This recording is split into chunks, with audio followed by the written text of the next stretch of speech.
법칙이라는 것이 있습니다. 이 도토리 법칙은 예부에서 문제 해답을 구하는 것이 아니라 우리 내면에 어떤 씨앗이 심어져 있는지를 먼저 살피는 데서 출발합니다. 처음엔 도토리에 불과하지만 그 도토리가 나중에 커다란 참나무가 되듯이 우리 모두 안에 큰 산이 될 수 있는 씨앗이 들어있다는 것이 이 도토리의 법칙입니다. 좀 더 정확하게 말씀드리자면 도토리가 성장하여 커다란 참나무가 되듯이 우리 안에 있는 우리 내면의 도토리를 개발하면 우리도 큰 사람이 될 수 있다는 것입니다. 어떤 사람이 이 강의를 듣고 감명을 받고 이제 나도 그러면은 내 안에 있는 도토리를 잘 키워서 참나무가 돼야지 하고 했습니다. 그리고 이제 늘 자기 머릿속에 참나무를 그렸습니다. 그리고 정에다도 매일 썼습니다. 나는 커다란 참나무이다. 나의 우천을 가지는 모든 사람이 유로차다. 나는 훌륭하다. 나는 멋지다. 사람들이 나를 매우 좋아한다. 그런데 시일이 지나도 아무런 일이 그 사람에게 일어나지 않았습니다. 그래서 이 사람이 도토리 법칙을 강의한 사람에게 찾아가서 항의를 했습니다. 당신이 말하기를 해봤지만은 내 삶 속에 참나무는 자라지 않았습니다. 그 말을 들은 강의자는 웃으면서 이렇게 말했어요. 당신이 제 말을 오해했습니다. 참나무가 되라고 말한 적은 있지만은 참나무가 되겠다고 결심만 하고 있으라고 말씀드리지는 않았습니다. 당신이 진정으로 하고 싶은 일, 즉 당신이 갖고 있는 씨앗에다 충분한 영양분을 공급해야 합니다. 다르게 말씀드리면 결심만 하는 것이 아니라 자신이 하고 싶은 일을 당신의 삶 속에서 해야 합니다. 그래서 예수 안에서 구원받은 하나님의 자녀는 하나님께서 우리 안에 크고 놀라운 씨앗을 심어준 것을 깨닫고 살아야 합니다. 그것은 바로 믿음입니다. 하나님께서 우리를 하나님의 자녀로 삼으시고 우리 안에 믿음을 심어 주셨습니다. 하지만 내게 놀라운 믿음이 있어. 내게 놀라운 믿음의 씨앗이 있어. 나는 멋지고 훌륭한 인생, 내가 바른 인생을 살게 될 거야. 이렇게 생각한다고 해서 씨앗이 나무가 되는 것은 아닙니다. 도토리 법칙을 강의한 사람의 말대로 하나님께서 우리 안에 심어놓은 믿음의 씨앗에 충분한 영양분을 공급해 주어야 합니다. 다시 말씀드리면 믿음대로 살아가는 것입니다. 믿음을 행하는 것입니다. 오늘 수많은 사람들이 교회를 통하여 신앙생활을 해나가고 있습니다. 하나님께서 누구신지 알고 있습니다. 예수 그리스도께서 어떤 일을 행하시는지도 잘 알고 있습니다. 성령님께서 어떤 분이신지도 잘 알고 있습니다. 그런데 정말로 중요한 질문이 우리 모두에게 있습니다. 무슨 질문입니까? 우리가 믿는 대로 그 믿음을 실천하고 있는가? 우리 실제 삶 속에서 우리가 믿고 있는 믿음을 드러내며 살고 있습니까? 아니면 머릿속에만 들어있는 믿음입니다. 오늘 본문 말씀을 통해 나오는 기도의 삶을 통해서 믿음의 실천 문제를 생각해 보고자 합니다. 하나님께서 기도원에게 명령하셨죠. 가서 구원하라. 기도원은 사사들 중에 6번째 사사입니다. 사사는 당시 이스라엘 백성들의 지도자였죠. 사사의 역할은 주로 다른 민족들의 침입에 대한 자기 민족의 보호를 맡았던 군사적인 역할의 중심이었습니다. 동시에 재판관이요, 행정관이요, 때로는 제사장 혹은 선지자의 직무를 맡기도 했습니다. 기드온이 하나님으로부터 이스라엘의 사사로 부르심을 받았을 때에 이스라엘은 미디안 족속들의 압제를 받고 있었습니다. 하나님께서 미디안 족속으로부터 이스라엘 백성들을 구원하시기 위하여 기드온을 사사로 부르셨습니다. 하나님께서 기드온을 사사로 부르시는 장면이 오늘 본 말씀 12절입니다. 보시기 바랍니다. 여호와의 사자가 기드온에게 나타나 이르되 큰 용사여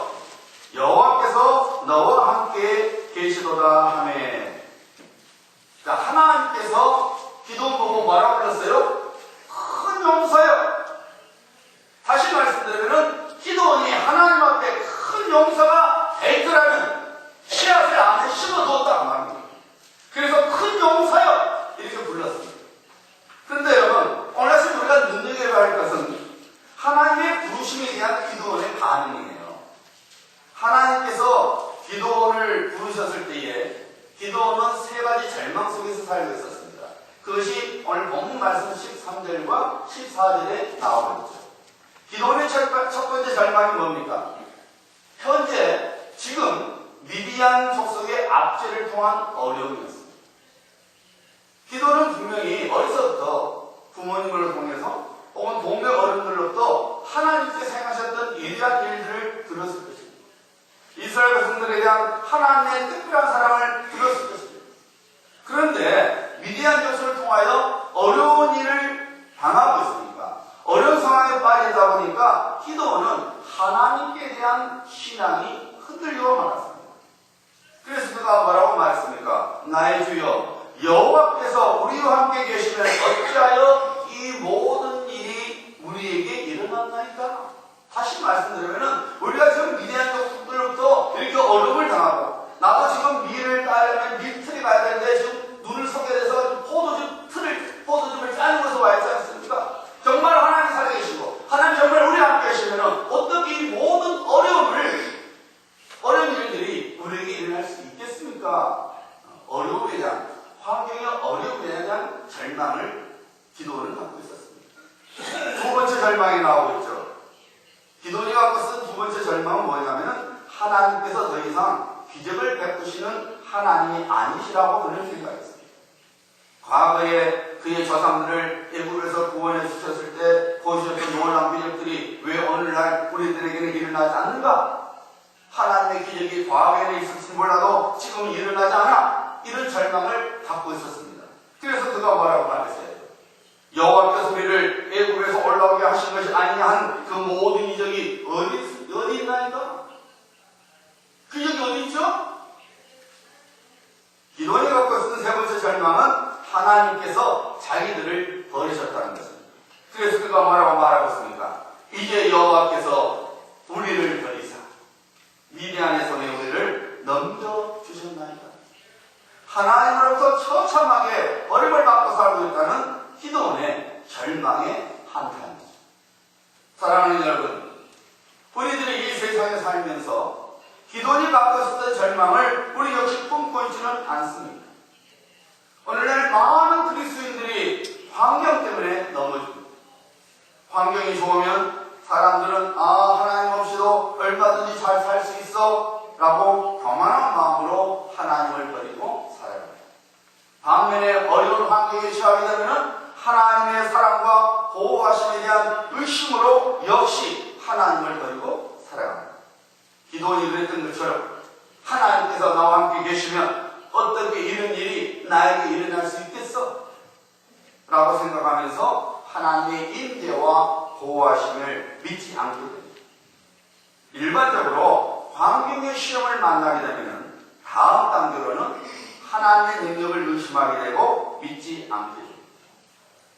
성경에는 수많은 기적들이 기록되어 있지만 전혀 나하고 상관이 없는 것처럼 여겨집니다.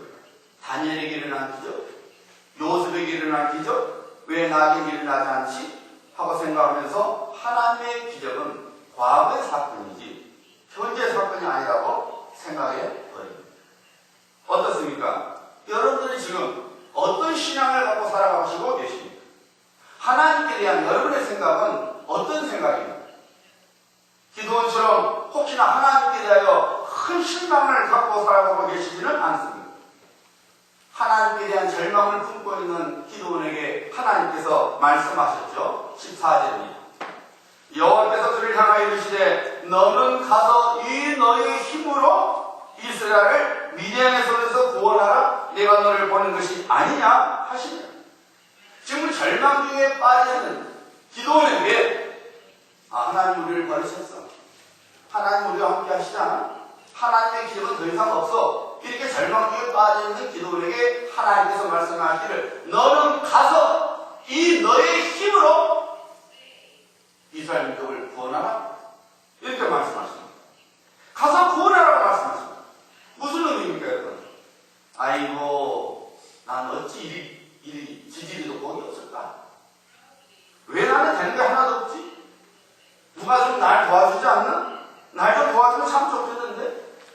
제가 죽겠습니다. 제발 좀 어떻게 해보세요.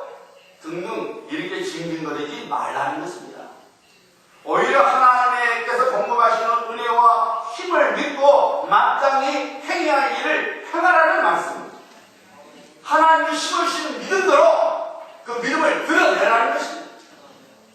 하나님께서 그리스도 예수 안에서 구원을 받은 우리들에게 그의 권능을 사용할 수 있는 권위, 어서리티를 우리에게 주셨습니다. 마귀를 대적하라 그리하면 그가 피하리라. 너를 축복하는 자에게는 내가 복을 드리고 너를 저주하는 자에게는 내가 저주하리니 땅의 모든 족속이 너로 말미암아 복을 얻을 것이다. 믿는 자들에게는 이런 표징이 따르니 곧 그들이 내 이름으로 귀신을 쫓아내며 새 방언을 말하며 뱀을 씹어버리며 무슨 독을 마실 때라도 해를 받지 않냐며 병든 사람에게 손을 얹은 즉 나으리라. 하나님께서는 그리스도 예수 안에서 우리 모두에게 말씀의 권세를 주셨습니다. 동시에 기도의 권세도 주셨습니다. 그래서 여러분, 환경이나 우리 인생의 문제가 우리의 주민이 할 수 없어요. 우리 왕이 될 수 없어요. 오히려 우리 자신들이 문제와 환경의 주인이요 왕입니다. 그러므로 환경이나 인생 문제로 인한 축적거나 포로가 되어서는 안 됩니다.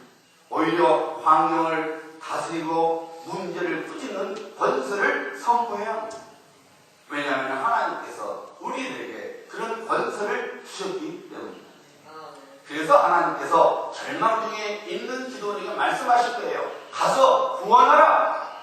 내가 너를 보낸 것이 아니냐? 사랑하는 성도님들, 하나님께서 우리를 구원해 주셨으니 우리는 하나님의 자녀들입니다. 믿으시죠? 아멘. 하나님의 자녀로서 아버지 하나님의 권세를 사용할 수 있다는 것을 우리는 결단코 잊지 말아야 합니다. 여러분 그렇잖아요. 다 여러분 부모 자식 있는 부모 마찬가지지만 제 뜻에 어긋난 것이 아니라면 제게 속한 모든 것을 제 아들 사무엘이 마음대로 사용할 수 있어요. 왜냐하면 제 아들이기 때문에. 마찬가지예요. 하나님은 우리 아버지십니다. 우리는 독생자 예수 그리스도의 핏값으로 구원받은 하나님의 자녀입니다. 하나님의 뜻에 어긋나지만 않는다면 하나님의 것을 우리 마음대로 사용할 수 있는 권한이 우리 모두에게 있는 것입니다. 그래서 사도 바울이 선포하지 않았습니까? 에베소서 1장 17절부터 19절이죠. 우리 주 예수 그리스도의 하나님 영광의 아버지께서 지혜와 계시의 영을 너희에게 주사 하나님을 알게 하시고 너희 마음의 눈을 밝히사 그의 부르심의 소망이 무엇이며 성도 안에서 그 기업의 영광의 풍성함이 무엇이며 그 다음 말했어요. 잘 들으세요. 그의 힘의 위력으로 역사하시는 나라 믿는 우리에게 베푸신 능력의 지극히 크심이 어떠한 것을 너희로 알게 하시기를 구하노라. 하나님께서 우리를 통해서 역사하신 하나님의 능력이 얼마나 큰지를 예배소 교회 성도들아 너희가 알기를 내가 기도한다는 것입니다. 하나님께서 기도를 말씀하시듯이 오늘날 우리들에게도 가서 구원하라고 말씀하십니다. 가서 구원하라는 적극적인 믿음의 삶을 말합니다. 능동적인 삶을 말합니다. 지휘하고 다스리는 삶을 의미하는 것입니다. 하나님의 자녀들의 된 성도님들 예수 그리스도를 믿으십니까? 하나님의 자녀들을 믿으십니까? 그리고 그 믿음대로 살아가시고 계십니까? 아니면 믿음을 행동에 옮기지 못하고 불평과 불만으로 여러분의 삶을 채우고 있지는 않습니다. 믿음은 행함으로 증명되는 것입니다. 믿음의 열매는 믿음이 행함으로 옮겨질 때에 맺어지는 것입니다. 하나님께서 우리 모두에게 가서 생명을 구원하라고 말씀하셨는데 하나님 나의 환경과 나의 처지가 이러하니 할 수 없습니다. 하나님 저는 제 삶 살기도 버겁습니다. 나 같은 연약한 자가 무슨 전도를 하고 나같이 부족한 사람이 뭔 일을 하겠습니까? 등등으로 우리에게 주어진 잃어버린 영혼을 살리는 사명을 잃어버리거나 하나님께서 우리를 통해서 하시고자 하신 그 일을 우리가 놓쳐버려서는 아니 됩니다. 여러분 죽은 믿음은 어떤 힘도 내지 못합니다. 오히려 죽은 믿음은 썩은 냄새만 내서 자기 자신은 물론 주변의 사람들까지도 나쁜 영향을 끼치게 됩니다. 여러분 죽은 것은 반드시 독을 품게 되어 있습니다.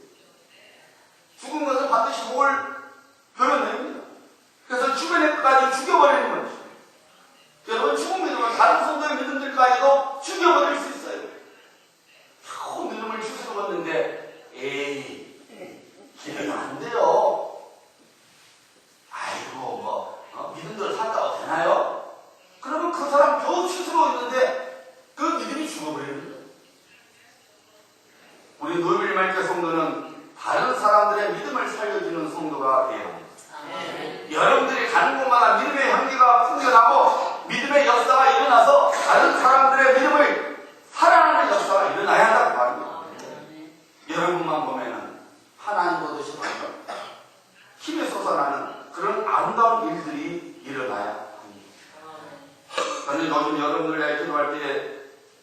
우리가 간증의 주인공들이 되게 해달라고 기도합니다.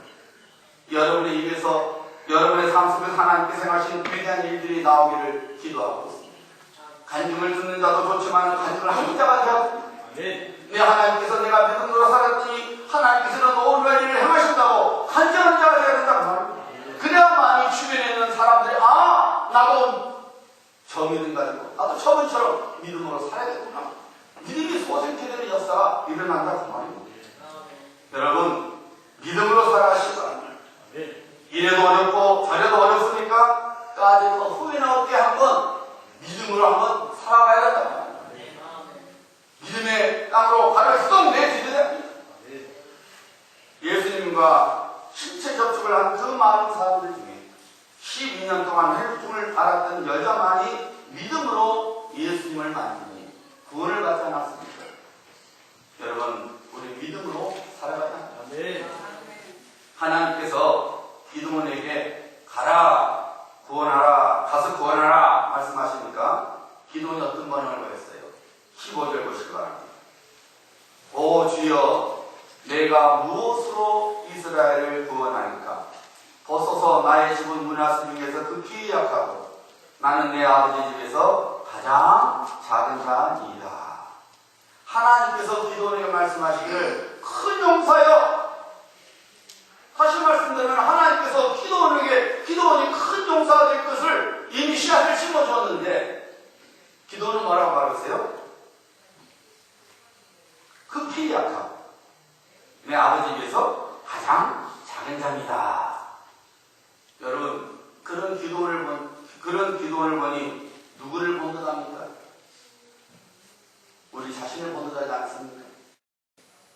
하나님께서 성령의 감동으로 우리가 어떤 일을 맡으실 때, 혹은 어떤 일을 요구하실 때 우리들은 어떤 반응을 보이고 있습니까? 아이고 하나님, 제가 그 일을 어떻게 합니까? 제게 그런 믿음 없어요. 믿음이 좋은 다른 사람에게 시키세요. 등등 별별 핑계를 대면서 우리가 해야 할 일로부터, 우리에게 맡기신 일로부터 빠져나오고 스스로 무능한 자, 약한 자, 가장 작은 자로 인정하면서 신앙생활을 어렵게 살아갑니다. 이런 믿음은, 이런 모습은 행동하는 믿음의 모습이 아닙니다. 죽은 믿음을 가진 신앙인들의 공통점이 무엇인지 아십니까? 자기 힘으로만 해야 한다는 착각 속에 사는 거예요. 어떤 사람이 죽은 믿음이냐? 무슨 일이든지 내가 해야 된다 생각합니다. 그러니까 안 되지. 내가 그걸 어떻게 해? 나는 가장 장하고 가장 작고 무능하고 약한데 내가 어떻게 그 일을 해? 하고 주저앉아버린 것입니다. 기도원이 그랬지 않았습니까? 너의 힘으로 가서 이스라엘을 미디안의 손에서 구원하라 하고 하나님께서 말씀하시니까 절망성에서 죽은 믿음을 가진 기도원이 기가 막혔잖아요. 가서 나의 힘으로 구원하라고요? 나의 힘으로 한국과 싸우라고요? 천만의 말씀입니다. 하나님, 저는 가장 약하고 가장 작은 자입니다. 저 못합니다. 혹시 여러분 그렇게 안 살고 있습니까? 가나안 땅을 점령했던 10명의 정탐꾼이 그들의 죽은 믿음을 어떻게 드러냈어요? 우리가 가나안 땅을 차지한다고요? 꿈도 꾸지 마세요. 성들마다 경고하고 거기에 사는 족속들이 우리보다 훨씬 세고 강하게 보여서 우리 눈으로 봐도 메뚜기 같은데 그들의 눈에는 어떻게 보였겠습니까? 하나님의 약속과 현실은 달라요. 일찌감치 참을 먹고 속이나 차립시다. 차라리 옆으로 돌아가면 낫습니다. 죽은 믿음은 다른 사람의 믿음을 죽여버립니다. 이 복을 들은 이스라엘 백성들은 어떻게 했어요? 밤새도록 원망하고 불평하면서 통곡하며 울었다고 성경은 증가하고 있지 않습니까? 죽은 믿음은 다른 사람의 믿음까지도 죽여버립니다. 그러면 정말 하나님께서 기도는 혼자 혹은 우리 혼자 환경과 문제 속에서 살아가라고 안고 하시지 않습니까? 자, 16절에 그 대답이 나옵니다. 여호와께서 그에게 이르시되 내가 반드시 너와 함께 하리니 너가 미디안 사람 치기를 한 사람을 치듯 하리라 하십니다.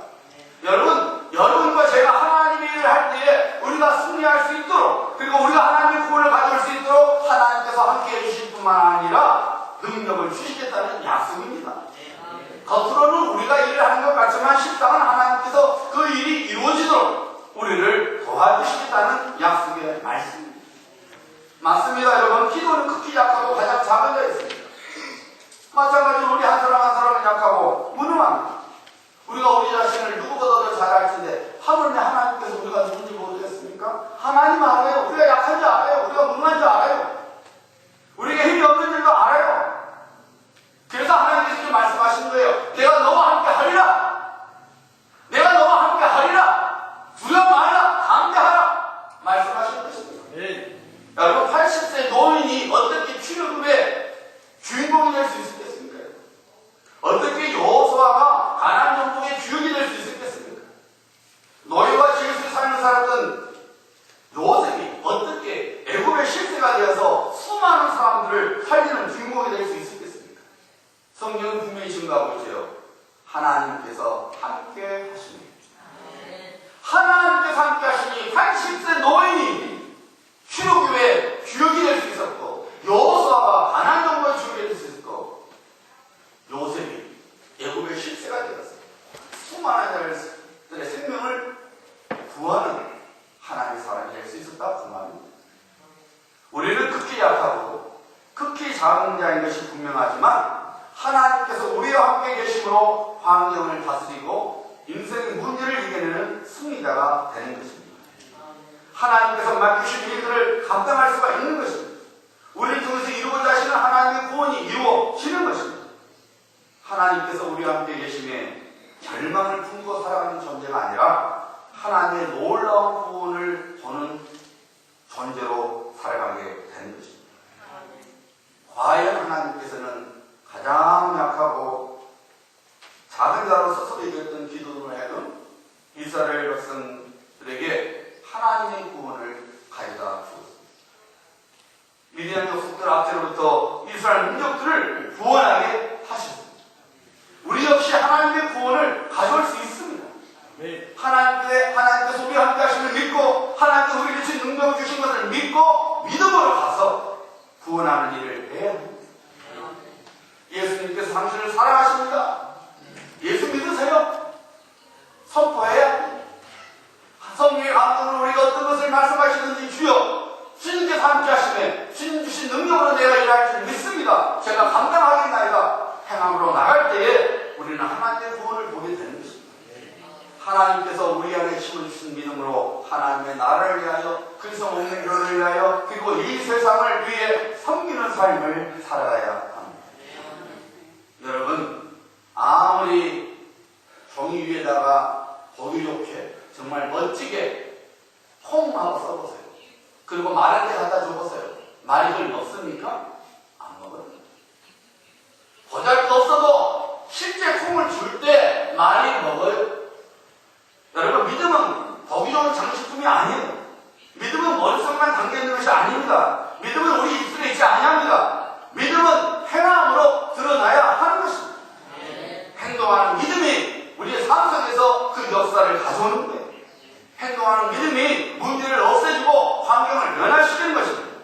행동하는 믿음을 통해서 우리 안에서 역사하시는 하나님의 손길을 보는 것입니다. 오늘날에도 여전히 하나님께서는 우리에게 말씀하십니다. 가서 구원하라. 제발 주저앉아서 신세 타령이나 불평하지 말고 믿음으로 살아가라고 말씀하십니다. 그러면 우리 인생을 위하여 준비해 주신 하나님의 복을 누리게 된다는 것입니다. 우리를 향한 하나님의 선하신 뜻을 보게 된다는 것입니다. 생기 있는 인생과 감사가 넘치는 인생을 살게 된다는 것입니다. 어느 아버지가 6살 난 아들과 함께 골목길을 걸어가는데 5학년짜리 동네 아이를 만났습니다. 그러자 이 어린 아들이 자기 아버지에게 말했어요. 아빠, 저 형아가 나 때렸어. 고달대는 무슨 말입니까? 복수해주고 말입니다. 저 형이 나를 이전에 때렸으니까 이제 아빠가 좀 때려주고 말입니다. 여러분, 그렇다고 어른이 5학년 초등학생 어린이 때릴 수는 없잖아요. 그래서 아빠가 가만히 있었어요. 그랬더니 6살 아이가 쪼르르 가더니 또 5학년짜리 학생의 경쟁을 사정없이 차버리더라고요. 여러분 생각해보세요. 평소 같으면 상상할 수 없는 일이에요. 6살 난짜리 아이가 어떻게 5학년 초등학생에게 가서 겁도 없이 전기를 살리는 마음. 그렇게 할 수 있는 게 뭐예요? 뒤에 아빠가 있다. 우리 아빠가 있으니까 걱정 없다는 거예요. 근데 여러분, 만약 반대로 아빠가 있음에도 불구하고 이 6살 아이가 아빠한테 숨 막고 벌벌벌벌 떨어와요. 그럼 여러분 뭐라 말했어요? 에이, 말도 안 되지 그거. 분명히 그렇게 말할 겁니다. 그렇죠? 아빠가 있는데 왜 그래? 그렇게 말할 거죠. 그런데 실제로 우리가 그렇게 살아요. 이거를 믿습니다 하면서 인생의 골리앗을 만나게 되면 벌벌 떨어요. 경기가 안 좋다고 벌벌 떱니다. 자식이 속을 썩이다고 벌벌 떱니다. 사랑이 실패를 했다고 벌벌 떱니다. 가까운 사람들로부터 상처를 입었다고 벌벌 떨며 살아갑니다. 그러나 여러분, 성도는 경기가 좋아서 살아가는 신분이 아니에요. 성도는 하나님을 믿고 살아가는 신분이에요. 여러분, 우리는 사람 믿고 살아가는 신분은 아닙니다. 언제 여러분이 자식 덕에 살았습니까? 아니요. 자식이 호다는 좋지만 자식을 하나님처럼 여기면 여러분이 실패해요. 큰 상처를 줘요. 내 자식만큼은 웃기지 말아요. 언제 여러분이 자식 덕에 살았어요? 아니에요. 우리는 하나님 덕에 살아가는 신분이에요. 성도는 하나님 바라봐야 됩니다. 하나님을 믿고 살아가도록 하나님께서 그리스도 예수 안에서 우리를 자녀 삼아 주신 겁니다. 그리고 우리 안에 믿음의 씨앗을 심어주셨습니다. 성도는 그 믿음으로 살아가는 것입니다. 그러면 도토리가 커다란 청랑과 되듯이 우리 인생이 하나님께서 계획하신 대로 크고 놀라운 인생이 되는 것입니다. 하나님으로부터 사랑을 받고 하나님을 사랑하는 사람에게도 어려움은 있습니다. 인생 풍랑이 있고 때로는 불같은 시험도 있습니다. 하지만 인생 구의 말은 믿음을 가진 자가 반드시 승리하게 되어 있습니다. 믿음으로 살아가는 자가 승리하게 되어 있습니다. 여러분, 우리 인생을 살다 보면 홈런을 얻어맞을 수 있어요. 코가 썩지않아 빠질 수 있어요. 때로는 우리가 홈런을 칠 수 있어요. 우와! 내가 대단하구나! 그러나 여러분, 인생은 9회 말까지 6회나 7회에 홈런을 맞았다고 해서 내 인생이 끝난 거 아니에요. 6회나 7회에 내가 홈런 쳤다고 해서 내 인생이 승리로 끝난 것이 아니에요. 아직 멀었어요. 9회 말까지 가봐야 돼요. 여러분, 믿음을 보이지 못하면 인생 9회 말에 지고 마는 거예요. 마치 사울 왕과 가룟 유다처럼. 사울 왕과 가룟 유다는 경기 초반에 홈런 쳤어요. 와! 하지만은 믿음을 놓쳐버렸어요. 인생 9회 말에 그들은 실패하고 말았고 멸망하고 말았습니다. 그러나 믿음을 보이면 인생 9회 말은 승리로 장식하게 되어 있습니다. 마치 룻과 다윗처럼 말입니다. 룻과 다윗은 인생 초반에 홈런 맞았어요. 하나 그들이 끝까지 하나님을 붙잡고 믿음으로 살았을 때에 그들의 인생 9회 말은 성공으로 하나님의 예비하신 아름다운 법을 차지하지 않았습니다. 다윗은 우리들보다 훨씬 더 어려운 인생을 살았습니다. 그런 그가 이런 고백을 했죠. 시편 27편 3절입니다. 군대가 나를 대적하여 침칠지라도 내 마음이 두렵지 아니하며 전쟁이 일어나 나를 싫어할지라도 나는 여전히 태연하리로다. 그 이유를 13절에서 밝히고 있죠. 내가 산자들의 땅에서 여호와의 선하심을 보게 될 줄을 확실히 믿었도다. 원수들이 자기를 죽이려고 진을 치고 있어도 걱정하지 않았고 전쟁이 일어나 자기를 죽이려고 해도 깨어날 수 있었던 것은 내가 이 땅에서 하나님의 선하심을 보게 될 줄을 확신했다는 것입니다. 그러니까 진을 쳐도 전쟁이 일어나도 자기가 표현할 수 있었다는 것입니다. 기도원이 하나님의 용서가 되어서 그의 백성들을 구원하고 자신의 인생이 커다란 참나무가 될 수 있었던 것은 하나님께서 심어준